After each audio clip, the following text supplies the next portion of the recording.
Hey guys, what's up? How are we doing? Are you doing good? I'm doing good. Before I get into this video, be sure to follow me on social media, which I will post somewhere down below. I still haven't figured out my mirroring thing. I can't figure out where it's gonna go, if you get me. Anyways guys, I hope you're doing well. I'm doing well. Today I'm gonna be doing a review for Pretty Woman the Musical, which I saw. There's right there. I saw, actually, before I get into this also, can we talk about how similar this Pretty Woman branding is to the Billy Elliot branding? Like, it's beyond, it's, I don't know, they're obviously, they're just too similar to the two. I saw Pretty Woman on Tuesday. I'll post the vlog. I posted the vlog a few days ago, and I'll link that down below or whatever, or up here or whatever it is. I went into this musical. Interestingly, I ended up seeing the musical the following day after I reacted to the performances they did on TV. And I wasn't overly impressed by the performances. I was very meh about them. And to be fair, the show is better than those performances let on. I'm going to start off and just say that. It is a lot better than those performances let on. I never saw Pretty Woman the movie. I didn't know what it was about. Well, I didn't know what it was about. I knew it has something to do with a prostitute and some guy fall in love with the prostitute. That's literally all I know, or knew. I also knew it starred Julia Roberts, and beyond that, nothing. I didn't have a clue of anything beyond that. But again, for this musical, this particular production, I knew a lot about it in the sense that I knew Jerry Mitchell's the director. Bryan Adams did the music for the show. I couldn't tell you one of his songs, honestly I couldn't. I knew some of the cast members. I know Andy Carl, I've seen Andy Carl before on Groundhog Day. Samantha Barks, I adore. She played Eponine in the movie, as well as she also was in Amelie. And then we also have Orfeh, who I adore. She's in Legally Blonde, and she hasn't, not that I can recall, but I don't think she's done much work recently, like on Broadway or like any other particular stage work, but I could be wrong in that sense. So I went into the show fairly new. I didn't know anything about the show, excluding the two songs I'd heard. The songs I heard were You're Beautiful and I Can't Go Back. So I heard those two songs and I thought they were fairly meh. I got one rush ticket the morning of the performance. It's $42.50 for second row. It was marked partial view, and I would say I missed 10% of the show. Like, it was very little I saw. So for the price I paid, it was a fantastic seat. And again, went into the show. It started off quite well. I remember I liked how the show started with musically. It was quite good. The set kind of rolled on, and I thought, okay, and it's by David Rockwell. I'm a big fan of David Rockwell. And I thought it was fairly hit and miss. I didn't think it was very good. I thought the stage at times looked very bare. I know it's very David Rockwell-esque, the set design, but usually I feel like his productions would fill up the stage more. Now the Nederlander is a big stage, and it's a gorgeous theatre, but I just thought his work would have filled the stage better. So I was kind of let down on the set design. There's nothing about the set design, excluding the lift at the front of the stage, as in like down center stage, down the bottom right in front of the audience. There's a lift there that they use quite well, and I enjoyed that lift. But beyond that, the set was, there was nothing really nice about the set. I guess I like the neon lights for the kind of LA kind of the boulevard kind of scenes, but beyond that, the set was very, I don't see it getting a total nomination for set, no.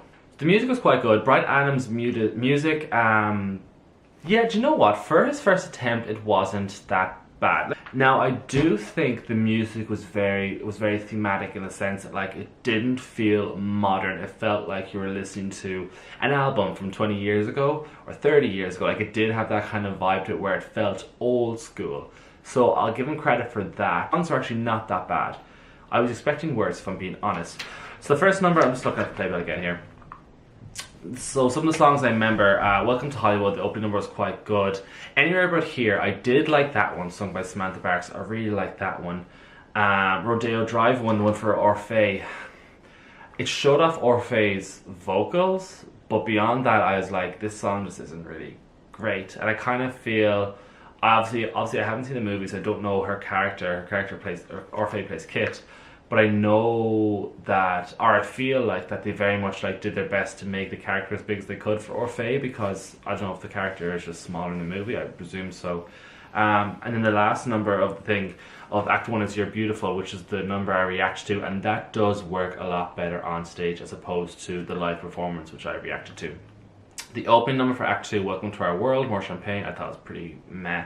There's nothing particularly nice about it. You and I was very good. I did like You and I. That was the whole opera scene. I thought that was a very nice song. And there's some other song. I love the closing number, Together Forever. I thought that was very good, but I thought it was very rushed. I'd rather they made it longer. That was quite good. And there's some other song. Right, there's another song, and I'm looking at the song list and I can't really remember what it's called, but it was sung by the two of them, unless I'm thinking of You and I. Maybe that's what I'm thinking of. There's a song that was sung by Samantha Barks and Andy Carr, which I really like, but maybe it was just the You and I song and they sung a tiny bit together, I don't know. So again, the music was, I feel like it's fair to say the music was serviceable. I don't think it was fantastic, I don't think it was poor, it was just serviceable. And that's the best way I can put it. Now the cast, I'm going to talk about the cast. Let's talk about this and just get it out there. Samantha Barks as Vivian is phenomenal. The second she walked on, she's on stage in the first like 30 seconds of the show starts. The second she got on stage, I could not keep my eyes off her. She is beautiful.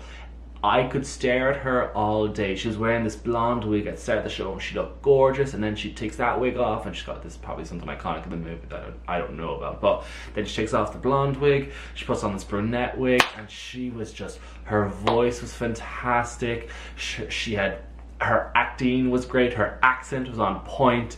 I totally 100% this girl is going to get the Tony nomination for Best Actress in a Musical, hands down, 100%. I don't know what our competition is to win it, because obviously we're months away and I don't know about other productions that are out at the moment, but she definitely is going to get a nomination for Best Actress. She is just fantastic. Andy Carl was also very good as Edward. Again, Andy Carl always plays these characters where he's, you know, this strong lad kind of guy, and it works for him. It does work for him. He's got down to a T, he's great at it, he sounds great, he looks great. Couldn't fault him. I think I saw him previously in Groundhog Day and he was fantastic in Groundhog Day. He's probably going to get a nomination again this year because he's that good in the show. But a part of me feels like I'd like to see Andy Carl like do a role that's totally out there and not what he usually goes for, because I just feel like the last two times I've seen him, I just feel like the last couple of roles that he's been in have all been quite similar. So yeah, I want a little bit more from Andy Carl because I really do like him. Orfeh was great. I really like Orfeh. Girl can sing, girl can make you laugh. Orfeh has not aged. I was looking at this woman on stage who I have seen in the MTV recording of Legally Blonde, which is from 2008, isn't it? It's about 10 years ago.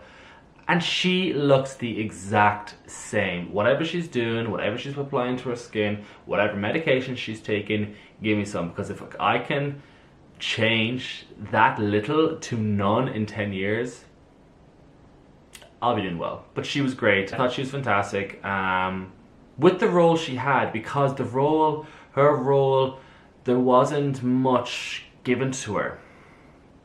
The character isn't that big. And they probably did their best with giving her as much as they could. But to be honest, if they didn't have a star name like Orfeh playing Kit in the development of the show, I would imagine that character would have ended up being a lot smaller. Only for the fact that they had a big name attached to that character, I'd say they felt the need to do as much with that character as they could. Erik Anderson, I saw Erik Anderson in Waitress the summer it opened. And he was great in that role. He was very funny, he got all the laughs, he did his job very well. But in this show, he's got this fantastic, he's got a couple of different roles. I think off the top of my head it's two. He played, that hiccup. He played this guy who works on Rodeo Drive, or who basically is, you know, selling off all these maps, the homes with the stars and all this kind of stuff. And then he literally on stage transforms into the owner or the manager or whatever it is of the hotel that Edward is staying in. Erik Anderson was honestly brilliant. so good that between himself and Samantha Barks, I don't know who I preferred as my favorite performer in that show. Like, he was just fantastic. I thought he was brilliant. He was so funny, and he's definitely going to get a nomination for featured performer. 100%. The cast in general actually was very good for the show. The ensemble really worked their butt off. Obviously, Jerry Mitchell directed the show, and as I said before, it's very Jerry Mitchell-esque. Like, Jerry Mitchell has this stamp of approval. You know what he's going, he knows what he's doing right. He knows how to do it right. And if you see a Jerry Mitchell show, you're going to get a certain type of standard of show, and it's a good standard of show. It's going to be ensemble numbers, a lot of fun.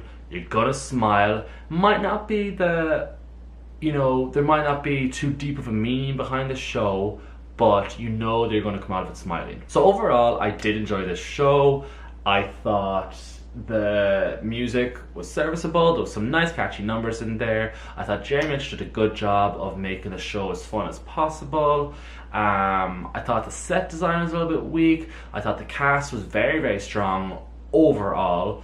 And again, I haven't seen the movie, so I don't want to comment on the book, because apparently I read that the book for the musical is almost a carbon copy of the movie, but I did laugh a lot during the musical, so that's a good thing. Anyways guys, I hope you enjoyed this review. Be sure to like, comment, and subscribe, and I'll see you guys next time. Bye.